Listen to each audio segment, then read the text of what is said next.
The president died. School was still in session that day at the city's largest junior high school, East Side Junior High on East Main Street. Principal Jack Benson had been on a home visit and was in his car en route back to the school.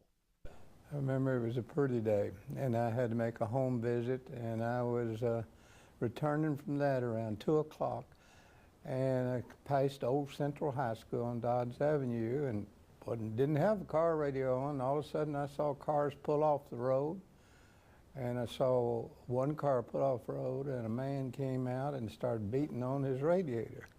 And I thought, well, what in the world's wrong? And so I turned on my radio. I just figured I would find out what was happening, if anything, and then they announced that Kennedy was shot. Benson felt it was best to inform the students of the tragedy, but he didn't want the news to be spread in a cold and impersonal manner like over an intercom. He called an assembly of the entire student body. And I would say, okay, students, quietly, reverently, go back to your classes and say a silent prayer if you desire. But we're going to finish out our day. And we did. Didn't have any problem. Every student walked silently back to class. Chattanooga businessman Roger Lane was in 8th grade at East Side that day. One of the things we were thinking about, they just made East Side a fallout shelter. And downstairs they had all these containers and everything. We thought, well, wonder if the Soviet Union's behind this.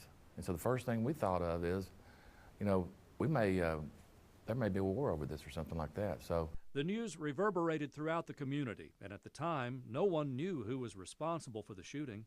In 1988, then County Executive Dalton Roberts shared his memories with Channel 3. It was unreal to me. It's still unreal to me that somebody would, of course, no sane person would do that, but that somebody would shoot a great man like that, who was trying to serve his country as he always had done.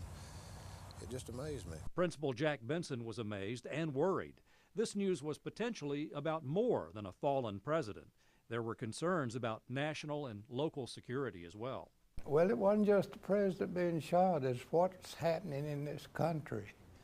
Were we going to lose everything? Was somebody taking over? We didn't know what the motivation was for killing him. Were there others to follow? And there was a lot of anxiety